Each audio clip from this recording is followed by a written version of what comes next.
ओम नमो भगवते वासुदेवाय। ओम नमो भगवते वासुदेवाय। ओम नमो भगवते वासुदेवाय। ओम नमो भगवते वासुदेवाय। ओम नमो भगवते वासुदेवाय। श्री सद्गुरुनाथ महाराज की जय। चिंतन श्री गुरुदेव परम पूज्य श्री सद्गुरु ज्ञानेश्वर महाराज की जय। परम पूजनीय श्री सद्गुरु संत ज्ञानेश्वर महाराज साधकांचे मायबाप बालयोगी आणि भगवान विष्णूंचे अवतार असलेले ज्ञानोबा महाराज यांचा श्री अमृतानुभव तथा अनुभवामृत नावाचा ग्रंथ आपण पाहता। या ग्रंथाचा पहिला प्रकरण संपलो, आता दुसऱ्या प्रकरणाच्या पार्श्वभूमीवर झालेला आहे। आजचं प्रवचन आपण मराठीमध्ये करून पाहूया, लोकांना थोडस मराठी ऐकूया, कारण बाकीची मंडळी ना त्यांनाही अकरा सवयी याचे थांबून बोलणार म्हणून मराठी साहित्य हिंदी आणि मराठीमध्ये काही विशेष फरक नाही। मराठीमध्ये जे शब्द असतात ते साधारणतः हिंदीतही असतात। आपली भाषा कोणती बदल शब्दार्थ कळायला हरकत नाही, आणि जसा अगदीच असा आनंद कधी बुजवणे सांगितलं तेव्हा आजची जी ओळी आहे ती 5वी ओळी आहे। आपली जया चिन्ह पाहून पाहते बंद मोक्ष करून जाते भेटे जाणते जाणते जया पाशी। ही ओळी पूर्ण शक्तिपातावरची ओळी अशी चालवून पाहिजे। दृष्टिपात दृष्टिपाताने सद्गुरु त्या शिष्याला त्याच्यामध्ये असणारा आत्मा आहे तो आत्मा दाखवण्यासाठी मदत करतो। सांगितले आपल्यामध्ये आत्मा आहे, त्या आत्म्याचं दर्शन व्हायला पाहिजे। बाकी दर्शन आपण खूप घेतो, परंतु मुख्य दर्शन जो आपला आत्मा त्याचं दर्शन होते आणि ते कार्य होत काम हे अशा प्रकारची कालची ओळी पाहिल्यानंतर आजची अशी ओळी कालपासून झाली आहे। ज्ञानोबाच्या पुढच्या ओळी सांगतायत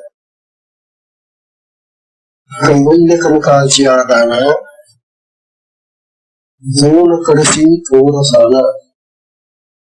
कैवल्य कनकाची आदाना जवळ कडसी थोरसाना। द्रष्टाची आदर्शना द्रष्ट्याची आदर्शना पाढावलो। ओळी तशी सोपी आहे, काही शब्द तुम्हाला जुने असल्यामुळे कळत। आता पाढाऊ हा शब्द आहे, कळशी हा शब्द आला, हे 2-3 शब्द आल्यामुळे ती ओळी कठीण दिसते। पण त्या ओळीचा या शब्दांचा अर्थ करण्यानंतर अर्थ सोपं होईल। बघा आता कैवल्य म्हणजे मोक्ष, कैवल्य कनक कनक म्हणजे सोनं, सोनं मोक्ष रूपी सोनं, मोक्ष रूपी सोन्याचं दान दान देतो आपण। गुरु काय करतात, मोक्ष रूपी सोन्याचं दान देतात, मोक्ष देते।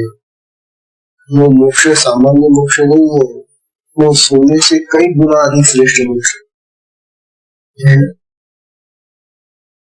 भाषा सोन्यासाठी दान देतात, कैवल्य दान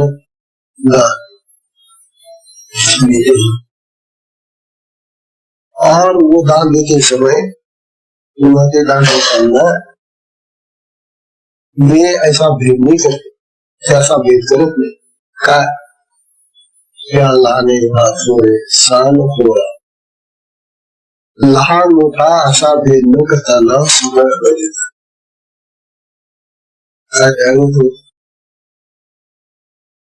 न करशीने भेदभाव न करता, भेदभाव न करताना सगळ्यांना ते मोक्षाचं सुवर्ण देतात आणि मग काय करतात ते दान देने के उपरांत वो क्या करते हैं, दृष्टिया दर्शना बाढ़ा दृष्टा में देखने वाला जो देखता है हमेशा उसको दृष्टा कहते हैं। वो दृष्टा हमारी आत्मा ही है। आगे पाहणारा आहे आमच्यामध्ये दिसलेला खास तो दृष्टा आहे। त्या दृष्ट्याच्या दर्शनासाठी दृश्यासाठी जे आम्हाला पाहणारी म्हणजे मार्गदर्शक करतात, पाहणारी म्हणजे मार्गदर्शक मार्ग दाखवणार। सद्गुरू काय करतात, आमच्या देहामध्ये असलेला हा जो आत्मा आहे जो आत्मा आम्ही कधी पाहिलेला नाही, ज्याचा अनुभव घेतलेला नाही, ज्याचं स्वरूप जाणलेलं नाही, अशा आत्म्याचं पाहण्यासाठी त्याला मार्गदर्शन वगैरे तुझ्यामध्ये जो आत्मा है आपके ही अंदर वो बैठा है, देखना जरा उसको। अशा प्रकारे आत्मदर्शनासाठी सहाय्य करतात। उनकी जो मदद है वो आत्मदर्शन के लिए होती है। ये बात नहीं, जगत में तो बहुत बातें हैं, लेकिन सद्गुरु जो होते हैं वो आत्मदर्शन के लिए सहायता है।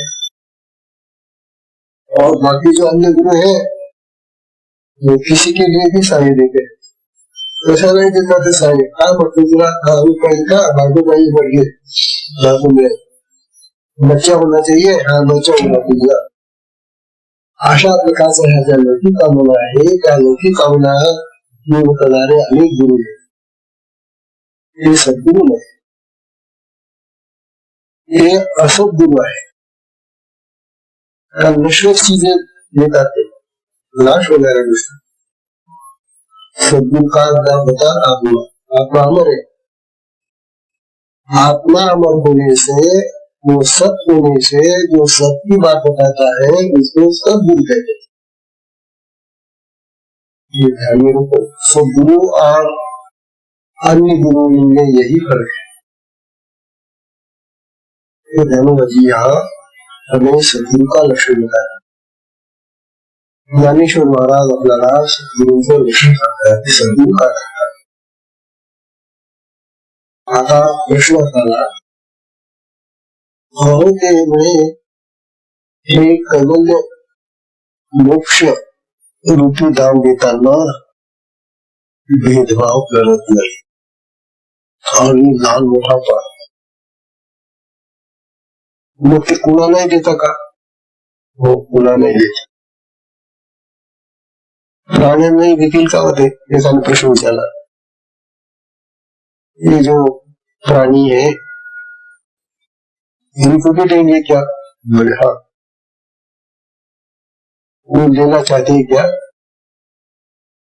बोले वो कैसे चाहिए, उनको तो पता ही नहीं कि देंगे कैसे। तात्पर्य ऐसा कि जो लेना चाहता है उन सबको, उनमें भेदभाव नहीं करते लेने वाले में।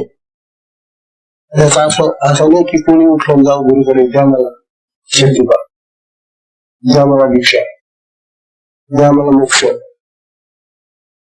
असं त्या सगळ्यांना नाही। अशी कथा आहे. एका सद्गुरूंना एका भक्ताने विचारलं. एक भक्ताने पूछा, महाराज आप सबको ये दीक्षा देते हैं तो इन प्राणियों को क्यों नहीं देते? अरे भैया, प्राणियों को भी हम दे सकते हैं. आणि ज्ञानेश्वर महाराज जी ने एक रेड़ा भैंसा उसके माथे पर हाथ रखते वो वेद बोलने लग जाए. ज्ञानेश्वर महाराजांनी सिद्ध केलेलं आहे. ये बात ज्ञानेश्वर महाराज जी ने सिद्ध करके बताई कि प्राणियों को भी आत्मा है, उनको थोड़े पास समझ के बुद्धि है, ज्ञान है नहीं, लेकिन जो मनुष्य में है वो नहीं. तो ज्ञानेश्वर महाराज जी ने यह सिद्ध करके दिया कि अगर प्राणी को भी गुरु दीक्षा दे तो वो भी बोलने लग जाएगा. और वेद बोलाना साधी गोष्ट नहीं है. साम वेदाचा विचार को जो भैंसा रेड़ा बोलने लगा है वो गुरु सामर्थ्य बना ना. ये ज्ञानेश्वर महाराज सामर्थ्य. तो जहाँ रेड़ा भी वेद बोलने लग जाता है, भैंसा भी बोलता है, फिर आदमी क्या है? आदमी नहीं बोलेगा. अरे कैसा भी मंद बुद्धि का आदमी हो, अगर वो चाहता है दीक्षा करी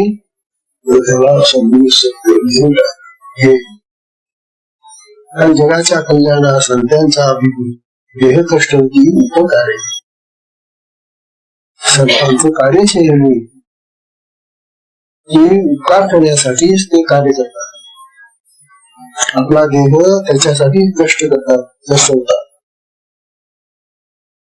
म्हणून ही जी उभी आहे या उभीमधून ज्ञानोबा आपल्याला असं समजावे की सद्गुरूंचं हे जे कार्य आहे हे कार्य महान कार्य.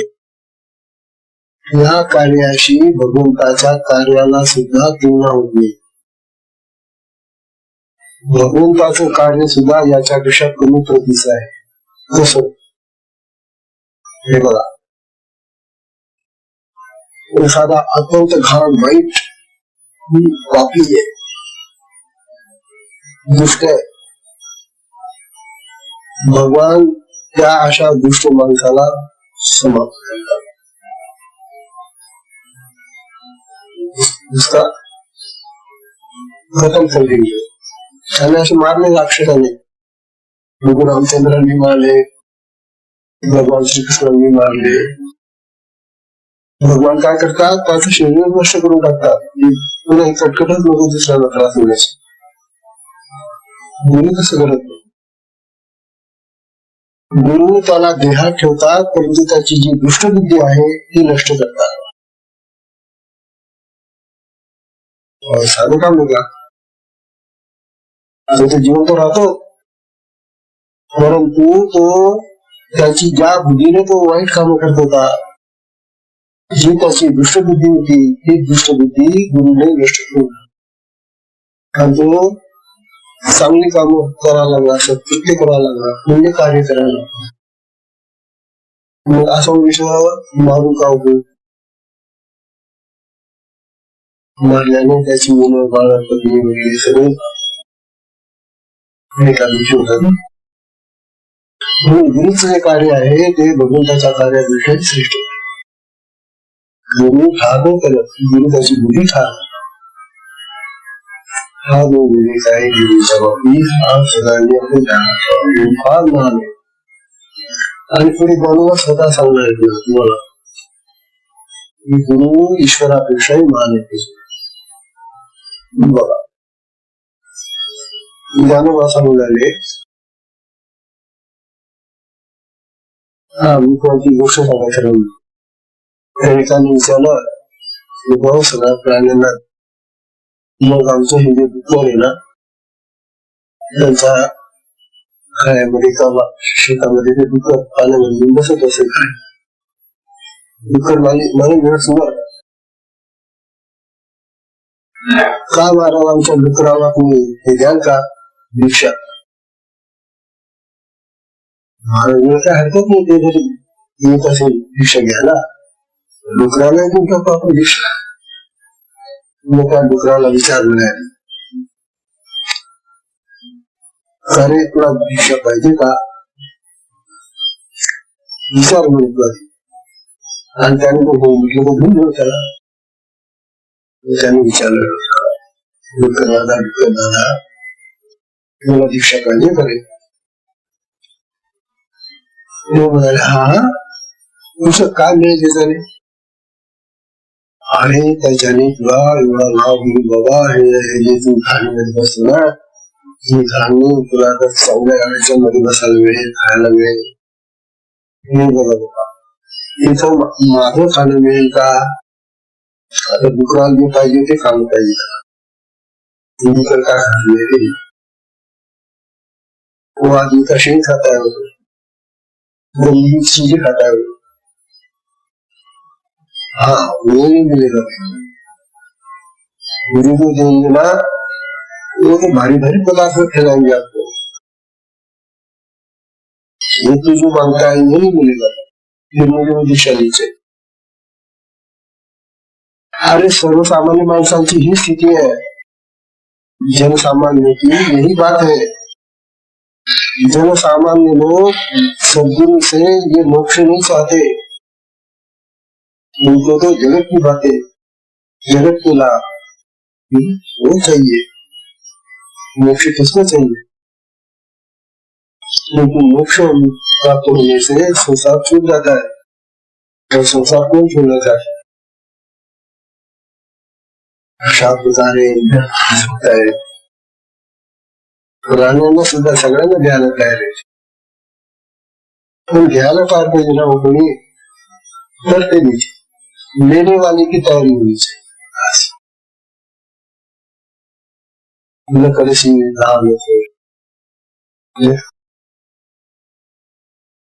आप मोक्ष क्यों देते गुरु? ये बात पूछते गुरु ये दूसरी चीजें क्यों नहीं देते? ये दूसरी चीजें देने में तो गुरु को तो बिल्कुल कष्ट नहीं, लेकिन सबसे बढ़िया चीज है मोक्ष, मुक्ती. सगळ्यात मोठं महान असं जर काही आपल्याला प्राप्ती असेल, प्राप्त करण्याची गोष्ट असेल मोक्ष से. मोक्ष म्हणजे जन्म मरणातून सुटका. हा जो मोक्ष आहे हा सगळ्यात महान लाभ आहे, महान प्राप्ती आहे, महान फायदा आहे. आणि हा लाभ इतर नाही देऊ शकत. मोक्षामध्ये काय आहे? हा जो लाभ देतात गुरु, असा मोक्ष मिळवण्यामध्ये काय लाभ आहे?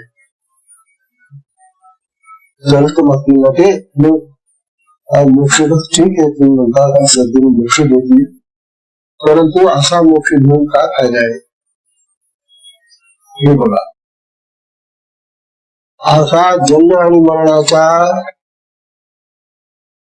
या बंधातून मुक्त होणारा जो पुरुष असेल, स्त्री असेल, जो भक्त असेल,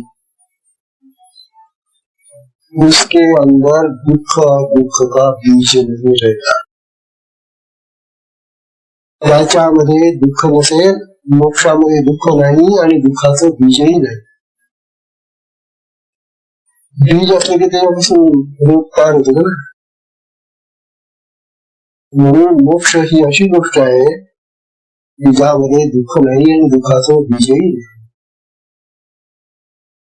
इतर सगळ्या संसारिक गोष्टी जेवढ्या आहेत त्याच्यामध्ये दुःख आहे, पण दुःखाची बीजही भरलेली,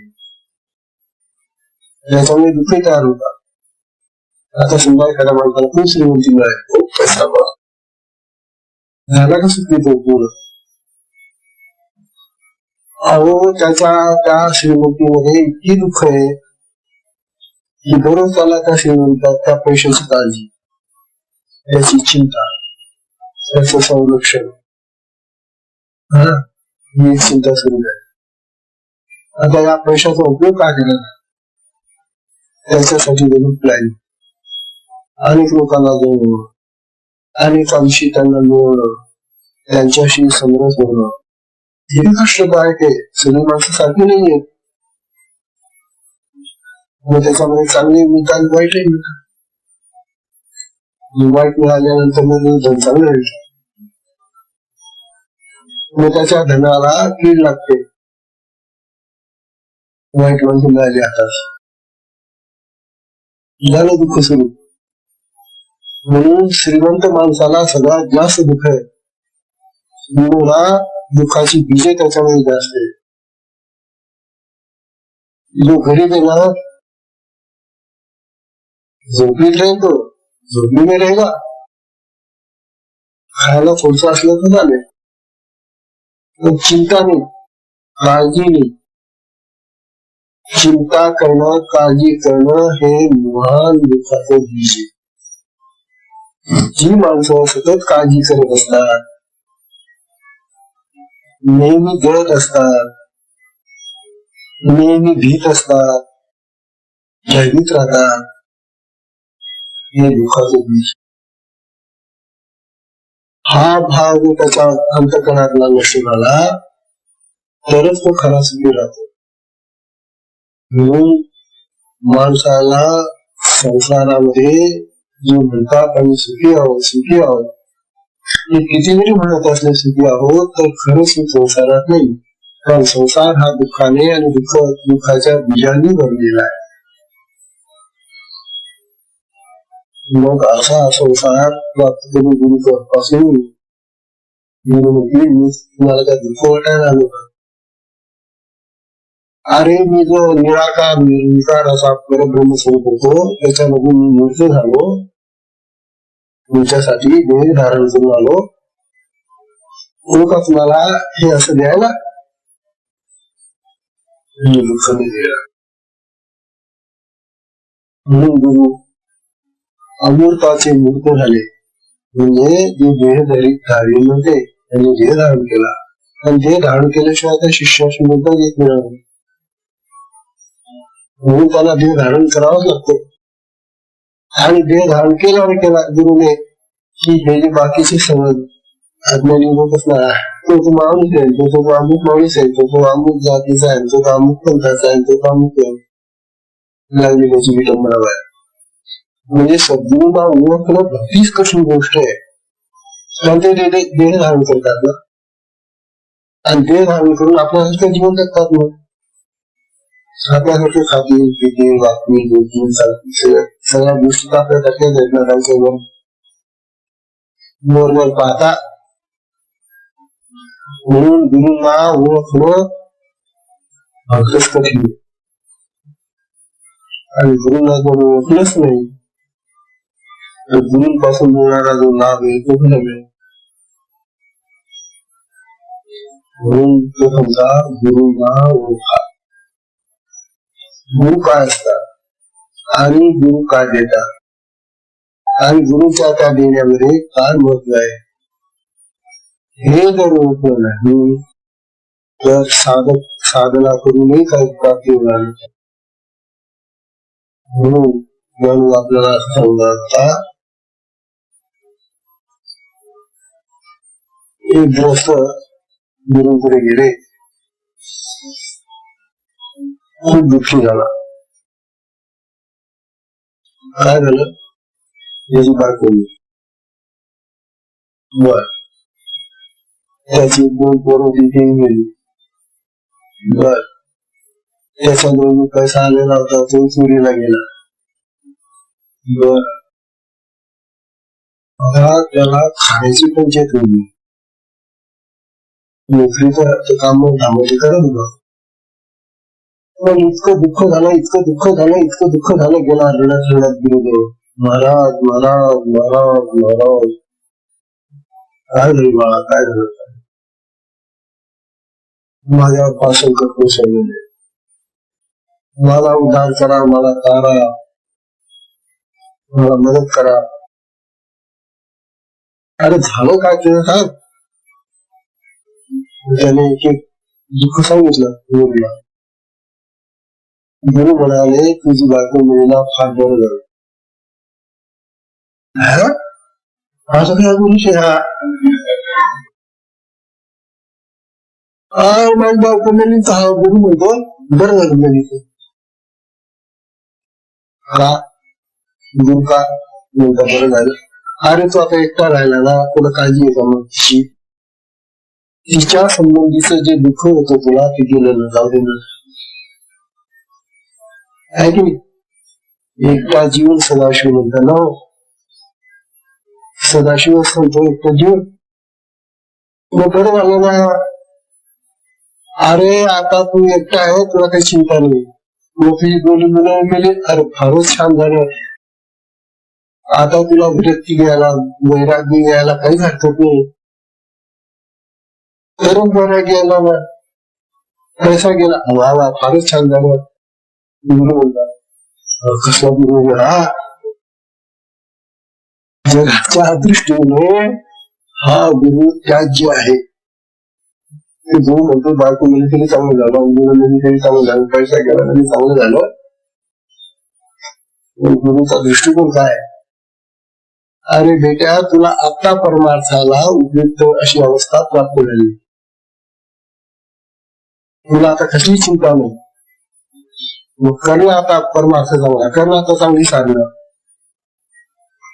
आता तुला मोक्ष प्राप्त. त्या सगळ्या गाड्यांमध्ये फिरत होता, त्यांच्या काळज्या करत होता, त्यांच्या बंधनामध्ये पाय फुटले होते तुझे, ही साधना होत नव्हती. मोक्षाची गोष्ट करतो. आणि आम्ही काय करतो की दुःख वाढवत असतो अनेक गोष्टी. हे मिळवते मिळवते मिळवते मिळवते हे दे. तात्पर्य जगाच्या या सगळ्या लाभदायक गोष्टींनी आपले दुःख वाढतात, आणि दुःख वाढलं की मनुष्य त्या दुःखाच्या चिंतेमध्ये जळत असतो, आणि मग त्याला मोक्षाचा विचार सुचतच नाही. येण्यासाठी सद्गुरूची कृपा असावी लागते, सद्गुरू लागतात.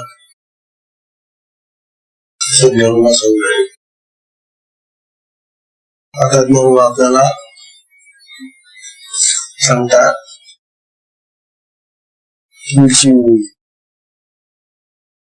आता ही भूमी जर वाचली तुम्ही तर तुम्हाला कळेल गुरुचं काय सामर्थ्य असतं. गुरुंचं सामर्थ्य केवढं आहे हे आता पुढच्या ओबीत ज्ञानोबा सांगताय. सद्गुरू केवढे असतात, कसे असतात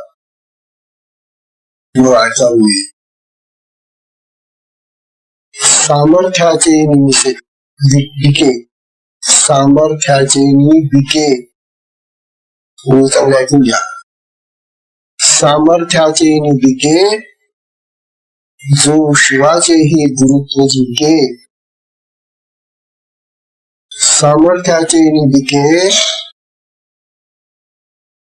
जो शिवाचे गुरुत्व जिंके. आत्मा आत्मसुख देखे, आत्मा आत्मसुख देखे आरुसा जिये. आत्मा आत्मसुख देखे आरुसा जिये ही जी 6वी ओळी आहे, या 6व्या ओळीमध्ये ज्ञानोबा सद्गुरूंचं सामर्थ्य सांगतात. तुम्हाला ते सद्गुरू एक देहधारी वाटतात नाही का, आणि देह धारण करणारा मनुष्य एक माणूस आहे असं वाटत नाही का. नाही, गुरु देह नसतात. गुरु ते आत्मतत्व आहे, गुरु ते परब्रह्म आहे.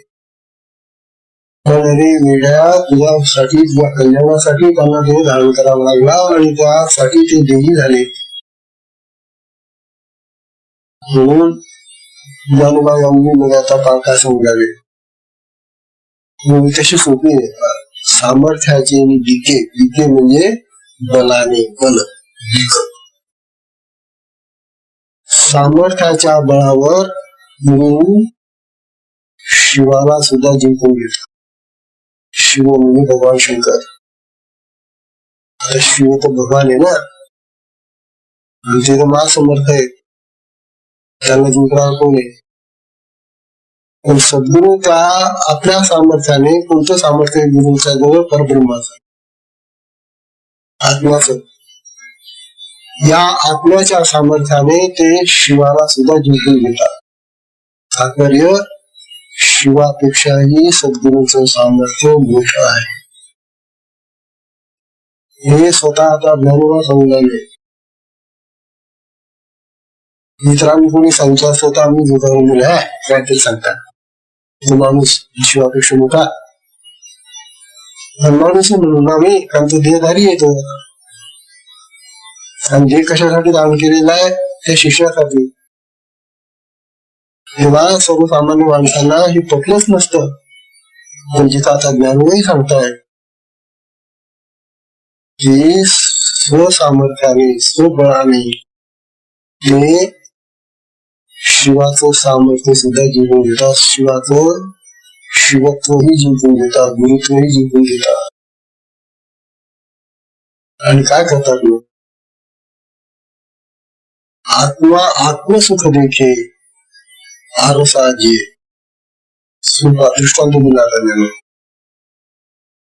जसा आपण आपल्या हातामध्ये आरसा घेतला, आईना लिया, और उस आईने में हम क्या देखते हैं? आईना भी देखते हैं, और आईने में क्या देखते हैं? अपना मुख. हातात आरसा घेतल्यानंतर आपण प्रथमतः आरसा पाहतो आणि नंतर मग आपले तोंड पाहतो. तसे सद्गुरु हे आरशासारखे आहे. सद्गुरु आईना है. ये आईना क्या बताता है? आईना तो आईना है ही, लेकिन इस आईने में आत्मा दिखाई देगा. सद्गुरु रूपी आरशामध्ये तुम्हाला काय पाहायला मिळेल? आत्मा. असा आत्मा दिसेल का आपल्याला? आज कुठल्याच आरशामध्ये दिसणार नाही आत्मा. मटके घेतलं तर मटका लिया किसी ने, देखो भाई ये क्या है? ये तो मटका है. और जब अच्छी देखो ना, इसमें कुछ दिखता है क्या तुझे? कुछ भी दिखता नहीं. ये तो मटका है, मिट्टी का है. तो मातीच्या मटक्यात काय दिसणार आहे? तशी संसारातली जी माणसं आहेत ती मातीची मडकी आहे. ज्ञानवंता त्यांच्यावर तुम्हाला काही दिसणार नाही, सद्गुरु मध्ये तुला दिसेल. सद्गुरु मध्ये तुला काय दिसेल? सद्गुरु मध्ये तुला तुझाच आत्मा दिसेल, जो गुरु मध्ये पण आहे. तेव्हा गुरूंचा आत्मा आणि तुझा आत्मा एक आहे, आणि तो एक आत्मा तुला त्या सद्गुरु मध्ये दिसेल.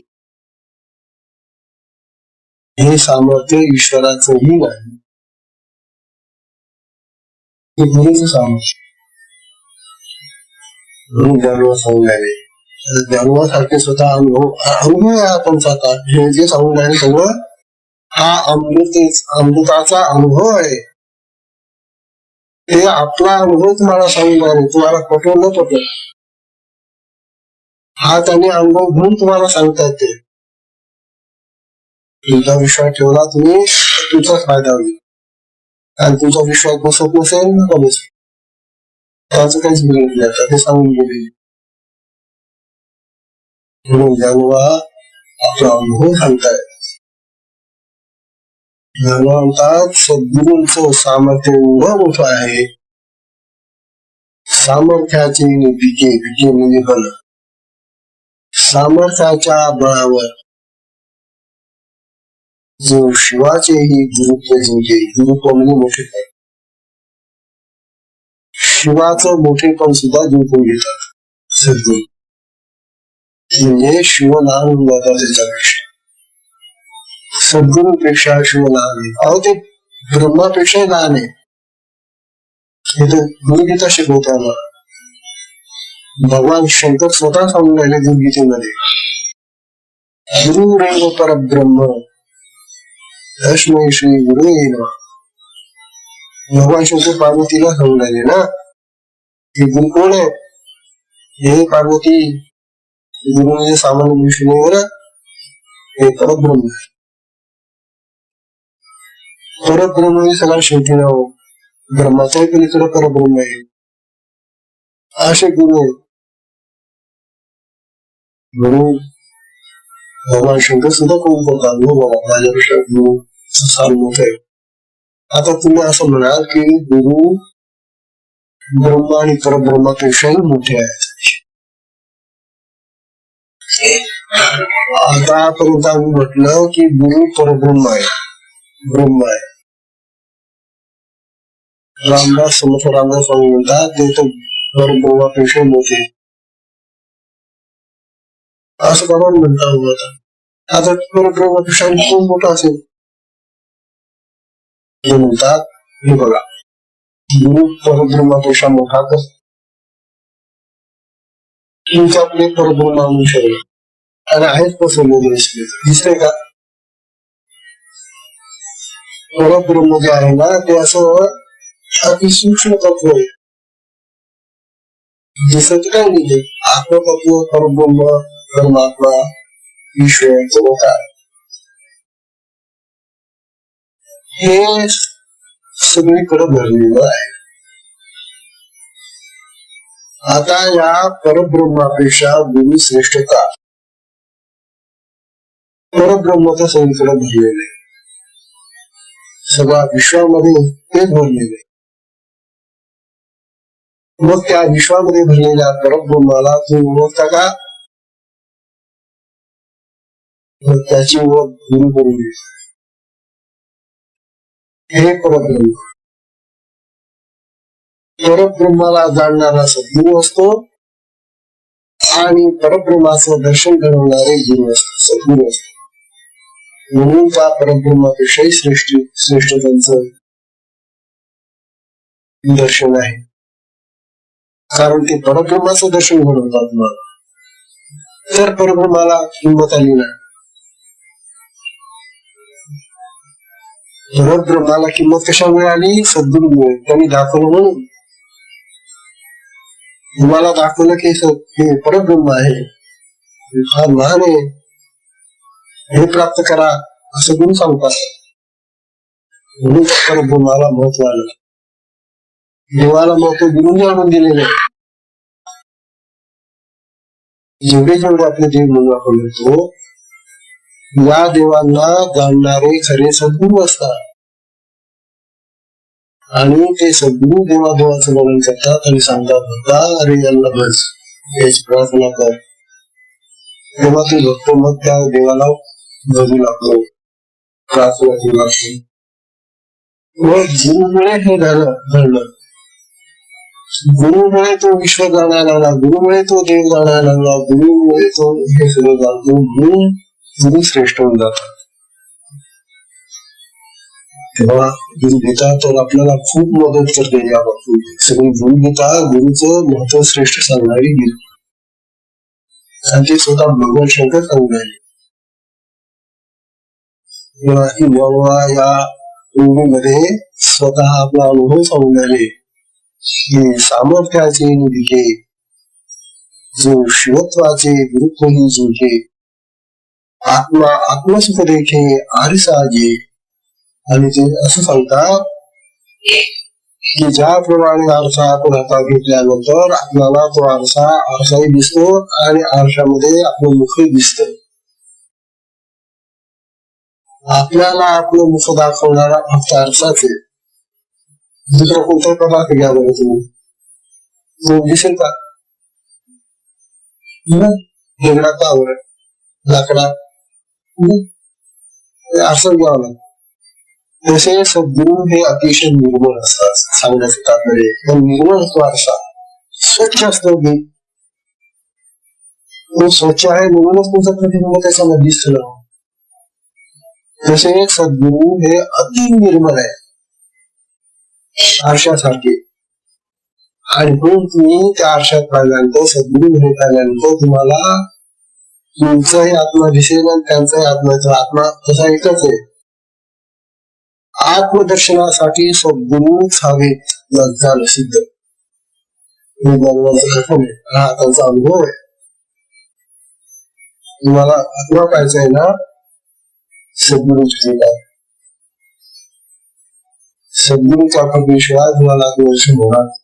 आज किती प्रयत्न करा नक्की. अशा तऱ्हेने ज्ञानोबांनी ही जी मुली महाराज ही त्यांच्या अनुभवाची श्रेष्ठतम अशी अवस्था दाखवून देते. आणि गुरुचंही महत्व त्यांनी जगामध्ये वाढवून दिले.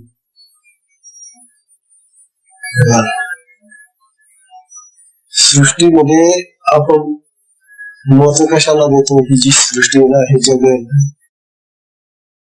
याच्यामध्ये सगळ्यात महत्व कशाला, कोण सगळ्यात जड, झाडा पर्वत. पर्वत झाडा आहे ना मोठा, मी सगळ्यात मोठा पर्वत. मग आम्हाला मोठेपणाची शिकवण काय झाली, जो सगळ्यात जास्त जाड मोठा झाडा जुळा असा कोणी असेल महिला माणसांमध्ये. पण पर्वत पाहतो, पर्वताला कोण उचलतो का, पर्वत कोणी उचलू शकत नाही. मग पर्वताला उचलू शकणारा नाही म्हणजे तो सगळ्यात जड झाला ना, मोठा झाला ना. तसा भविष्यामध्ये सगळ्यात कोण मोठा, जो जास्त जड असतो, जाड्य ज्याच्यामध्ये खूप आहे तो भगवान. तेव्हा सृष्टीमध्ये दगड जड आहे, श्रेष्ठ झाला. आता दगडामध्ये श्रेष्ठ कोण झाला, ठीक आहे तुझ्या मताप्रमाणे दगड मोठा झाला, पर्वत मोठा झाला सर, तर दगडापेक्षा जीव मोठा. कारण जीवामध्ये चैतन्य आहे. दगडामध्ये आहे का हालचाल, दगडामध्ये हालचाल नाही. दगड कोणा का असताना मोठा का असताना, पर्वत का असताना हालतो का पर्वत, आपण हालतो का नाही. पण जो जीव आहे ज्याच्यामध्ये चैतन्य आहे तो त्या पर्वतापेक्षा मोठा, जलापेक्षा जीव मोठा, याचं कोण नाही. आता जीवापेक्षा कोण मोठा, मग जीव म्हणजे देहधारी ना, जो देहालाच मी म्हणतो तो जीव. मग त्या जीवापेक्षा मोठा कोण, शिव आहे की नाही. आत्मा जीवापेक्षा मोठा शिव आणि शिवापेक्षा मोठा कोण, सद्गुरू. आणि त्या शिवाची किंमत दाखवून दिली, हा असा शिव असतो है ना. एकापेक्षा एक, एकापेक्षा एक तसे बदलत जातात ही जगाची किंवा मोठेपणाची व्याख्या. जगामध्ये सगळ्यात मोठा जर कोणी असेल तर सद्गुरूच आहे. आणि या सद्गुरूला जर कोणी मानले नसेल, मानत नसेल, दुर्भाग्य ते. जी माणसं गुरुला महत्व देत नाही, गुरु मानत नाही, गुरु समजत नाही, गुरूंचं ज्ञान कळत नाही, गुरुंना जे ओळखत नाही, ते अतिशय दुर्भाग्य लोक, अभागी लोक, भाग्यहीन लोक. संतांना गुरु कळले जे गुरु परब्रह्माहून श्रेष्ठ आहे, गुरु देव परब्रह्म, असे जे गुरु आहे त्या गुरुला जे ओळखत नाही ते महाअभागी लोक, दुर्भागी लोक. तेव्हा असे दुर्भागी होऊ नका. साधकांनो तुम्ही तरी होऊ नका, तुम्ही तरी गुरुला ओळखा. तर साधकांनी तो ओळखलंच पाहिजे, कारण गुरुपासून त्याला साधकत्व प्राप्त झालेले, साधना मिळाली म्हणजे साधन झालं ना. साधनच करत गुरु कसला साधक राहिला, जो साधना भी नहीं करता उसको साधक कैसे कहेंगे हम. वो तो केवल दीक्षित है, बस दीक्षा हुआ है बस, इसीलिए दीक्षित. दीक्षित नाम के अनेक लोग होते हैं जिनका सरनेम दीक्षित होता है, आडनाव दीक्षित है, जिनके सगळे दीक्षित म्हणजे काय साधक सगळे त्यांच्या घराण्यामध्ये कोणतरी दीक्षा घेतलेला असेल म्हणून ते परंपरेने त्यांचा आडनाव लागून गेलं दीक्षित. आडनावाने दीक्षित जेवढे आहेत ना ते आणि ज्यांनी दीक्षा घेऊन साधना न केलेले ते सारखे होऊन गेले. दीक्षा ठेवा म्हणून दीक्षा घेऊन जर साधना करत नसाल तर नुसत्या आडनावाची दीक्षा काय किंमत. म्हणून साधना घेऊन साधना करायला पाहिजे, दीक्षा घेऊन साधना केली पाहिजे आणि साधनेने सद्गुरूंना ओळखता येते. त्यांनी दिलेली जी साधना आहे त्या साधनेने सद्गुरू ओळखता येतील आणि मार्गाने तुम्हाला सद्गुरू कळणारच नाही. तेव्हा या ज्ञानवाणी आपला महत्वाची गोष्ट सांगून टाकली. ज्ञानोबा आता आपल्याला उद्देश करतायत गुरुच्या कृपेने आत्मदर्शन होतं. हा जो लाभ आहे हा लाभ आपल्याला प्राप्त करून देणारा देवही नाही. जा तू कोणत्या देवाकडे सांगा त्यांना हे देवा मला माझा आत्मा दाखवून देणार. अहो देवालाही देवाचा आत्मा दाखवणारे सद्गुरू आहे आणि त्यांनी गुरु केलेले. भगवान कृष्णाने गुरु केले की नाही, रामाने गुरु केले की नाही, याला गुरु होते ना, मग हे जर देव होते मग देव असून सुद्धा त्यांना गुरु लागले. याचा अर्थ असा की गुरुंनाही देवांनाही गुरुची आवश्यकता,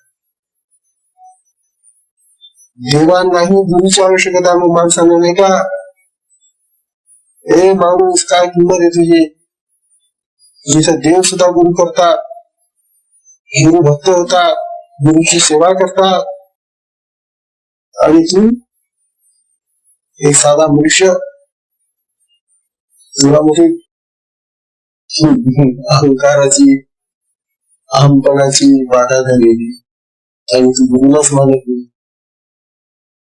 गुरुला न मानणारे, न ऐकणारे, न समजणारे जी माणसं आहेत ती अति अति मूर्ख, अति अति अभागी माणसं. गुरुला ओळखत नाही. तेव्हा आत्मसुखासारखं महान सुख दुसरं कुठलंही नाही.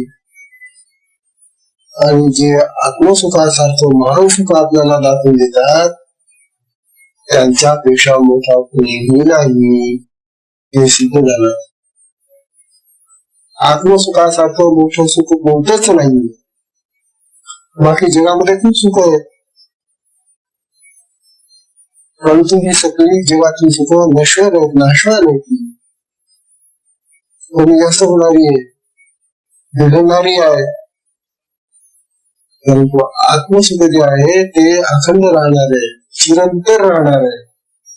आणि या जन्मात नाही तर अनेक पुढच्या जन्मामध्ये जरी जावं लागलं तरी त्यावेळेला ते आत्मसुख आपल्या बरोबर असं आत्मसुखाला त्याला जन्मच मिळतो पुढे सुटून गेला. आत्मसुख हे असं सुख आहे की ते आत्म्यासारखंच आहे. आत्मा अमर है कि नहीं? आत्मा अगर अमर है तो आत्मा का सुख भी अमर ही है. आज जिसको अमर सुख प्राप्त हो गया वो काय को मरेगा? मरेगा वो अमर होगा. आणि हे आत्मसुख गुरु देतात. गुरु किसी मोठे आहे. गुरुचं सामर्थ्य, गुरुची जी शक्ती आहे, गुरुचं जे महत्व आहे हे साधकांना ओळखा. हे ज्ञान आपल्याला या गुरुमधून त्यांचा अनुभव दाखवून सांगून जाईल. हे काही नुसतं तर्क करून विचार करून काहीतरी सांगणं असं नाही. हा अमृताचा अनुभव आहे. अमृतानुभव सांगून जाईल ज्ञान आपल्याला. विश्वास ठेवा. साधकांनी विश्वास ठेवलाच पाहिजे.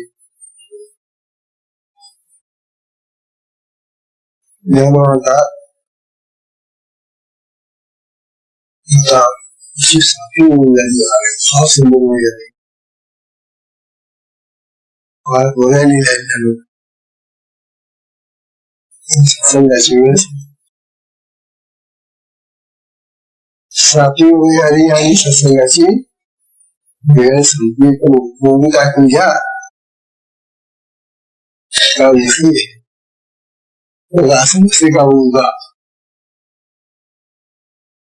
साथी वेळ अशी हा बोध चंद्राच्या कळा बोध चंद्राच्या कळा विसरलिया एक वेळा विसरलिया एक वेळा कृपा पुलिंग लीळा कृपा पुलिंग लीळा करी जयाची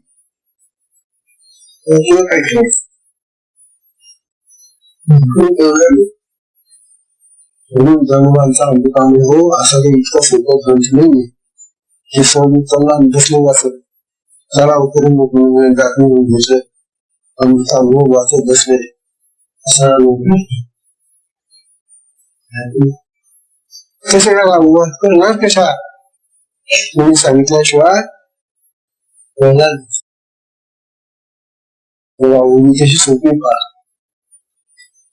कठीण नाही होती फक्त त्यातले ते शब्द ते शब्द आपल्या परिचित असल्यामुळे थोडस आपण बोलायला होतो आणि आपल्याला वाटत काय बोध बोध म्हणजे ज्ञान बोध ते पण सांगते बरं तुम्हाला बोध म्हणजे काय ज्ञान बोध चंद्राची कळा आता बोध हाच एक चंद्र आहे असं समजा ज्ञान हा चंद्र आहे ज्ञान रूपी चंद्र आणि त्याच्या कला असतात चंद्राला कला आहे चंद्राला 15 कला आहेत एक एक कला प्रतिपदेपासून वाढत जाते पौर्णिमेपर्यंत आणि सगळ्या कला पौर्णिमेला एकत्र होतात चंद्र पूर्ण दिसत नाही ही चुकवा आहे त्यामुळे तो दृष्टांत पण सांगून लागेल किती सोपं पा बोध चंद्राच्या कळा बोधरूपी चंद्राच्या कळा म्हणजे कला आणि कला विखुरलेल्या एक वळा त्या विखुरलेल्या असतात झाकलेल्या असतात बांधलेल्या असतात विखुरलेले बांधलेले प्रतिपदेला बाकीच्या कला दिसतात का तुम्हाला एकच कला दिसते तिथं द्वितीयला 2 दिसतात तृतीयला 3 दिसतात अशी एक एक कला दिसत जातो बाकीच्या कुठे येत ना बाकीच्या पूर्ण झाकल्या हे खरं की नाही बाकीच्या ज्या कला आहेत चंद्राच्या त्या झाकलेल्या असतात दिसलेल्या असतात फक्त 2-3 त्याला ग्रहशिकीची बदलते त्याला दिसतात पूर्ण आणि किंमत सगळं एकत्र होतात आणि पूर्ण चंद्र दिसतो मग तसा पूर्ण बोध होतो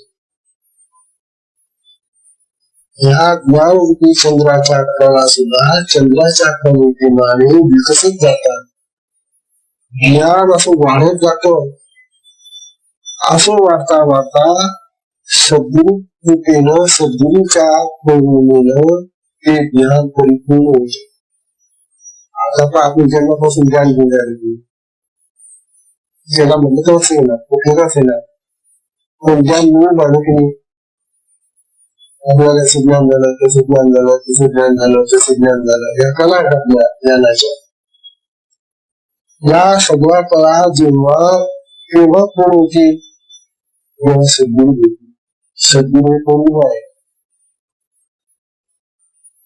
सद्गुरू रूपी पौर्णिमा ज्या दिवशी येणार त्या दिवशी आपल्या ज्ञानाच्या सगळ्या कला आपल्याला प्राप्त होतात मग कुठली कला उमलाची राहिली कुठले ज्ञान तुमच्याजवळ नाही असं होणार आता कसं ज्ञान आमच्याजवळ आता जगाचं ज्ञान भरपूर आहे किंवा पुस्तकांचं ज्ञान आहे ग्रंथांचं आहे वगैरे वगैरे पण आत्म्याचं आहे का आणि मग तू भेटली ही सगळ्यात मला आवडली पौर्णिमेचा चंद्र का सुंदर दिसतो. सुंदर काही तिचं स्पष्टीकरण करतो आज वाचून जाते दृष्टांताने जेव्हा ते काही एखादी गोष्ट समजून सांगतात तेव्हा इतकी बरोबर पडली जातात.